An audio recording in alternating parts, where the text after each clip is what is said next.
Derby Wars, racing's biggest contest site, is now even bigger with more than 200 games every day. Check out Survivor, Derby Wars' hottest new game. It's fun, easy to play, and for just $4 you could win $1,000. Just pick a horse to finish first, second, or third and advance to the next race. With daily payouts and games starting every hour, you'll see why fans are racing to play Survivor.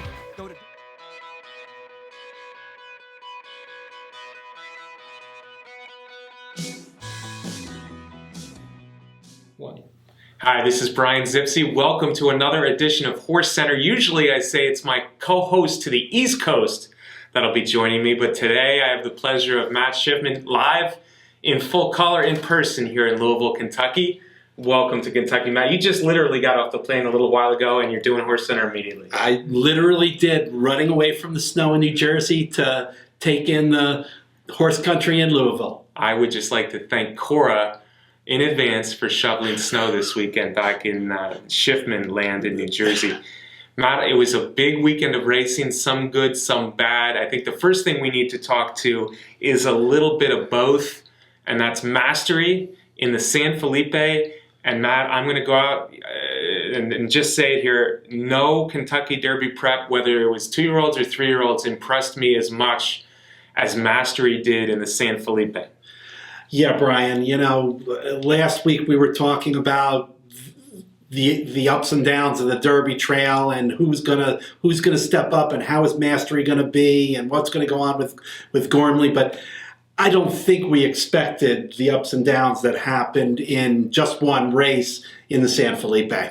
Within a matter of seconds. Let's talk about the race a little bit first, Matt.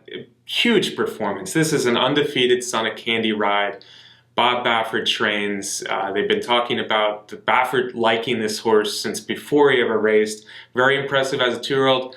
3-month or so layoff, came back in the San Felipe. His two closest challengers, Iliad and Gormley, were in good stalking position the whole way. But when they got to the stretch, it was really a one-horse race. Yeah, and that's what we were wondering because Mastery's competition in his 2-year-old season was nothing to write home about, but he was running against a couple of nice horses. And like you said, Brian, it looked for a while that it was going to be a competitive race. We were waiting to see what Mastery had, and he had the goods in that race. He drew off, and his move was powerful. He was a strong, fast, powerful horse coming down the wire, made the other two look like they were in a whole different league. Again, Gormley was disappointing, couldn't put 2 races together. Out of the 2, I think Iliad ran a decent race. Yeah, certainly Iliad was the one that hung around longer and actually looked slightly menacing as they were coming out of the stretch, coming out of the far turn at least. Of course, that didn't last long. When Mike Smith gave a couple left-handed whips to Mastery, the race was quickly over. Yeah, Gormley backed out early. Very disappointing for Gormley. He was disappointing as well in the Breeders' Cup Juvenile, so you have to wonder if Gormley is Derby material. This was not a good race for Gormley. Iliad, I worried about, especially on his bottom side, whether he's going to be a 2-turn horse. We still have to wonder because he really was no match. Maybe it was just the best 3-year-old in America was running away from him, and we can give Iliad a second shot. But it was all mastery, easy, cruising to the wire, 6 3/4 lengths in front. Unfortunately, Mike Smith, soon after the race, felt something off on the left side. He jumped off, pulled him up, and jumped off as quickly as possible. Horse didn't look to be in any distress at all, but we soon found out the bad news after the race that it is indeed a condylar fracture of his left front. Mastery will not race anytime soon, certainly off the Kentucky Derby Trail, unfortunately. And fortunately, it was Mike Smith up with his years and years of experience and his savviness up on a horse, and felt something was off. Initially, he thought something was off in the back, but as it turns out, easing him off, he only had to run just past the first turn, and maybe Mike Smith kept things from being worse. That's true. Mike Smith has known for doing this before. Obviously, he's very in tune with his horses, and yeah, if he rides out Mastery longer like normal, Who knows? Maybe more damage was done. He's having surgery today, Matt. They're talking about inserting a couple screws to strengthen the area. Whether he races again, we don't know. 4 very good performances for the Sunny Candy Ride. And literally, I think, Matt, we saw the horse become the Kentucky Derby favorite and the horse off the Kentucky Derby trail within a matter of seconds. Yeah, the ups and downs of racing, we hear about it so often, but that was in a matter of a minute or two after the race. Few strides and Smith was off. Matt, that was a part of a big day, of course, at Santa Anita, the most prestigious race, the most important race that was run. You know, we're talking Kentucky Derby a lot here on HorseCenter, and that's what we want to talk about. That's what you guys want to hear about. But the biggest race, in all honesty, of course, is the Santa Anita Handicap. It's $750,000 these days. It's a Grade 1 race. It might have lost a little luster from days when horses like Affirmed won the big cap, but still an important race.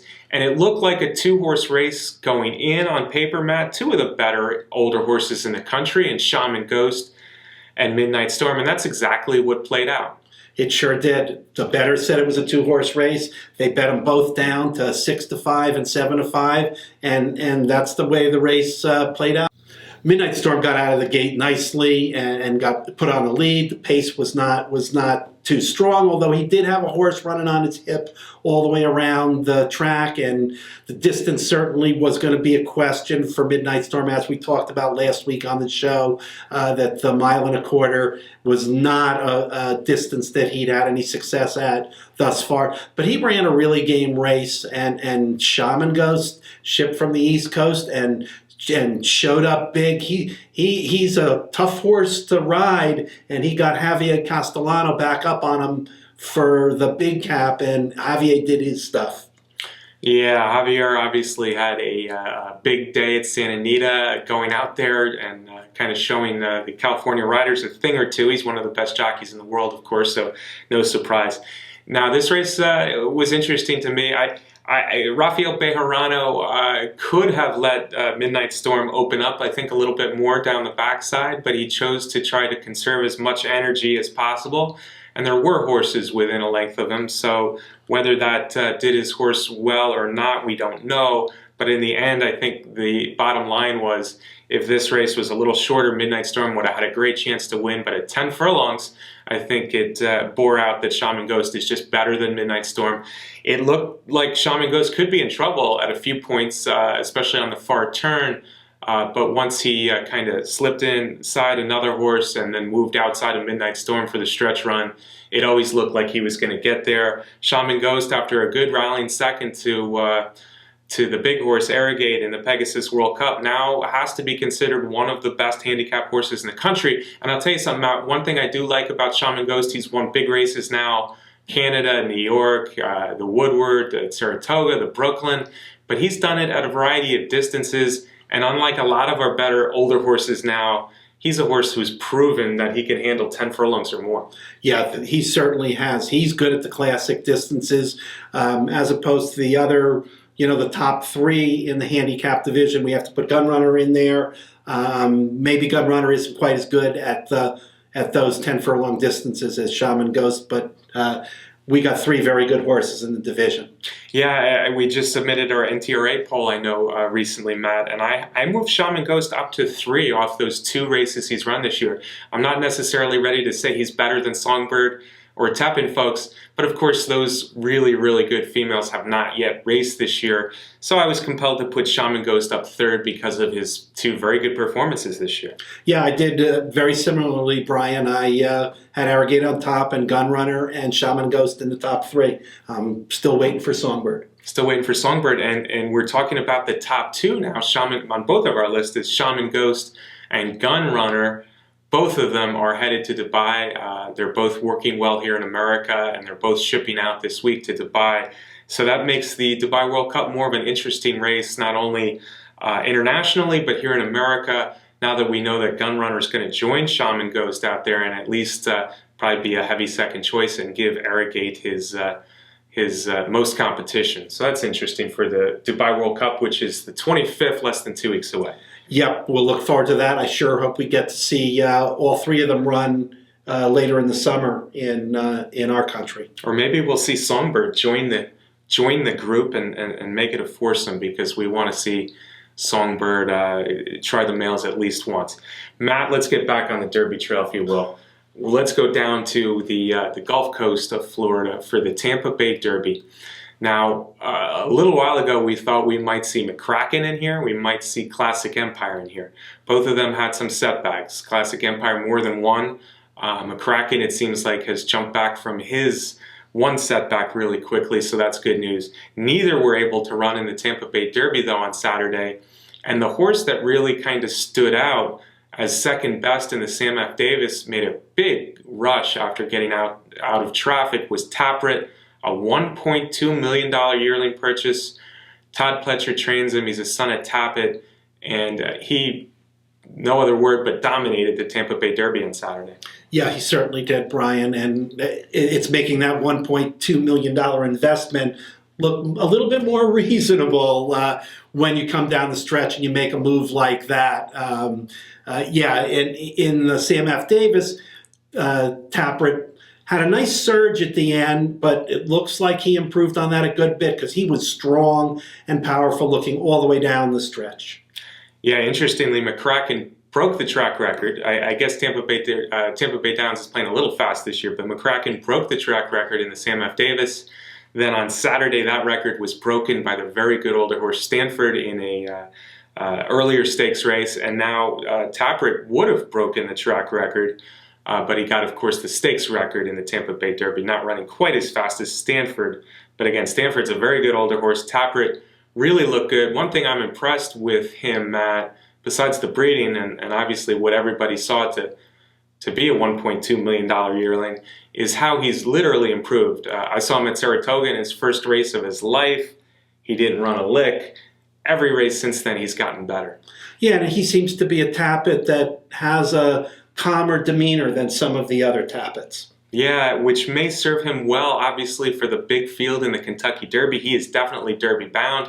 He's moved into my top 5 rankings for the Kentucky Derby. I do wonder, as I do wonder sometimes with Tapits, whether this horse will be a 10 furlong horse. But the way he's relaxed and the way he's finishing these races at Tampa Bay Downs makes me think he's a real, legitimate contender for the Derby.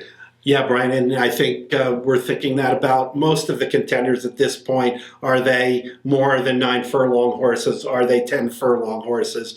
And again, like we said last week, we'll see if Tapwrit can put another good race in before the Derby. Yeah, that's a good point, Matt. I do think there are a few out there that I feel more comfortable with going farther, maybe Gunavera and McCracken among them. But until these horses, all these preps basically have been a mile and a 16th. So until we see them at least at a mile and an eighth, I think there are more questions. Horses that excel at a mile 16th really might not want 10 furlongs. We see that every year. The mile and eighth preps at least give us a little bit more going forward. Yep, there's always that question every year in the Derby because it's the first time and sometimes the only time that they're going to go that distance. And for that reason, we look forward to the upcoming preps that are longer. This Saturday, though, we have another mile and 16th one. It's a $900,000 prep, Oaklawn Park. It's the Rebel Stakes. Arkansas, especially in recent years, has become a really popular place for top horses to prepare for the Triple Crown and the Derby specifically. And I think, with the purse, it's no surprise at all that this has collected a strong field, Matt. I wrote down 7 top contenders right now. Among them, I would say American Anthem is the one that I like most, but I'll let you rattle off some of the others that we expect for the Rebel. Yeah, and we certainly have to say it's a popular place for Mr. Baffert to send his contenders up there. And of course, he's got American Anthem, and coming off the layoff, and we're waiting to see we're waiting to see how he does up there. But Pletcher's got another one of his lightly raced 3-year-olds, a la Tapwrit, a la Battalion Runner, and a la One Liner. And this one is Malagasy, who has gotten big speed figures, sprinting twice at Gulfstream, blowing fields away in his maiden race by 15 lengths, in his first level allowance race by 7 lengths. That race got a 102 Beyer speed figure. Is this another one highly regarded from the Pletcher barn that can get the distance and make some noise here? We certainly can't discount him. I will interject there, Matt, that this is the one that Pletcher has said he kind of feels he's more of a sprinter. So I think the Rebel really is an experiment for this one for Pletcher, although trainers are often wrong about how far their horses can go. So we'll see with him. Matt, we didn't mention yet, Royal Mo, untrapped, uncontested, Petrov looking at Lee. Should be interesting. They get the big fields at Oaklawn because they have the big purses, and I'm interested in Royal Mo. Again, John Sheriff's now. This is going to be his Derby horse if he can move on. I think we both felt that Royal Mo, out of the two, was the horse that has room to improve and do more. He's a big horse, powerful horse, and an Uncle Mo. So we'll see what Sheriff does with that one. Yeah, Royal Mo is seeming to improve quickly. As Matt mentioned, a big, strong-looking horse, the 17 hands type of horse, son of Uncle Mo. He hasn't faced much out in California yet, but I think this will be a good test for him. He's one that might prove to be not really worthy of Grade 1 or Grade 2 racing, or on the other hand, he could be really growing into a good horse. Real wait-and-see type of horse for Royal Mo. Another one I think we need to mention, Matt, is Uncontested, because Uncontested ran a big Smarty Jones. It was wet. Then he ran a poor race in the Southwest Stakes. After the race, said, boy, I think something went wrong there, maybe a breathing issue, because Channing Hill looked like he had a lot of horse, and then all of a sudden he had no horse. He's been working phenomenally at Oaklawn Park. He adds to the speed, but I think Uncontested has a lot of talent for trainer Wayne Catalano, and I'm interested to see Uncontested. I know a lot of others are waiting for Looking at Lee and so on and so forth.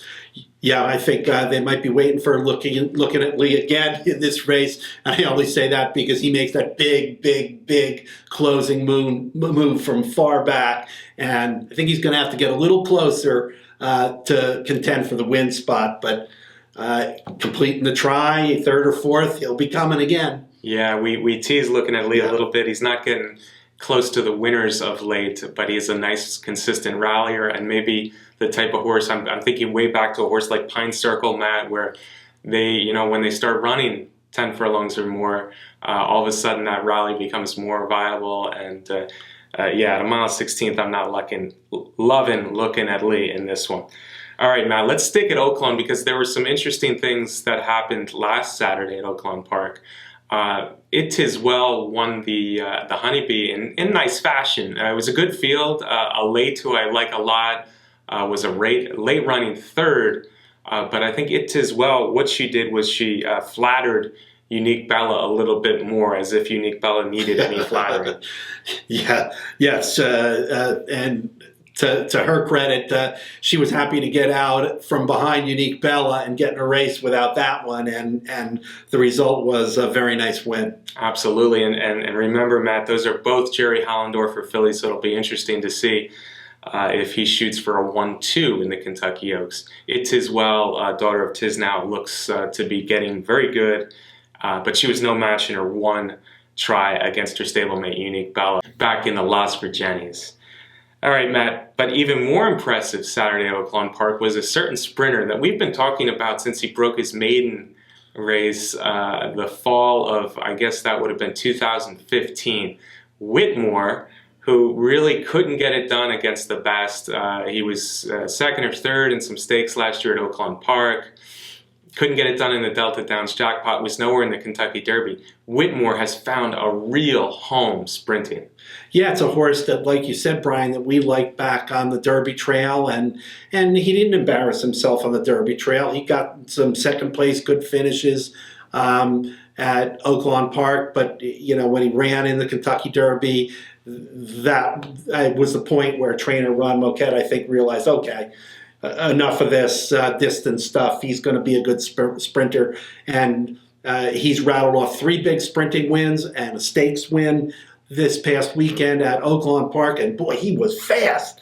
He coming around the turn, the rider had so much horse he had trouble keeping him from making his move. And when he got him clear, he just took off. Fast fractions, fast finish time, 108 and change, big buyer speed figure. I think he's 5 for 5 going sprint distances in his career. Yeah, Matt, who would have thought a son of Pleasantly Perfect? Now, folks, you probably remember Pleasantly Perfect as a Breeders' Cup Classic winner, but he was a true distance horse. He was bred for a distance. Whitmore's the son of Pleasantly Perfect, probably the most talented son of Pleasantly Perfect that I can think of. And Whitmore just seems to be a horse who really wants one turn, and he's found a true home here. Yeah, he won in New York, he won in Arkansas, both looked good on his comeback from that long layoff after the Kentucky Derby. But what he did Saturday at Oaklawn was the kind of race that champion sprinters run. Brief steady, as Matt mentioned, on the turn as he just wanted to explode over the field. But these were good horses, Matt. We're talking about Ivana Fall in Love and Lot. We were talking about Holy Boss, Fish Trap Road. There are good horses in here. And he just treated them badly. He won for fun. He exploded down the lane. 5 for 5 sprinting. 108 and change, won by more than 6 lengths. It was as good as sprinters get, I think. Especially, I like those sprinters that come from off the pace a little bit, which we don't always see. Whitmore, I'm going to jot him down as an early big threat for the Del Mar Breeders' Cup Sprint in early November. I'm the same way, Brian. The sprint division doesn't get enough attention, and I think both of us like it, and I love the sprinters that come from off the pace. Whitmore should get plenty of pace in that sprint race that we're talking about in the fall, but it'll be interesting to see how he gets there along the way. Obviously, Arkansas is his home, but I suspect we'll see him up here, maybe Kentucky or in New York along the way. Matt, a few other things we should mention before we say goodbye. Dortmund tried turf. It was his first start for trainer Art Sherman. It was his first try ever on turf. It was his first race since the Breeders' Cup Dirt Mile, where he was quite disappointing as the big favorite. And this did not go well for Dortmund. It was a race won by Balia Bali, Richard Mandela runner, South American import. But I worry, everybody said after the race, well, Dortmund's not a turf horse, but I worry now after 2 bad races in a row if Dortmund may have been dispirited a little bit by some of the beatings he took from California Chrome.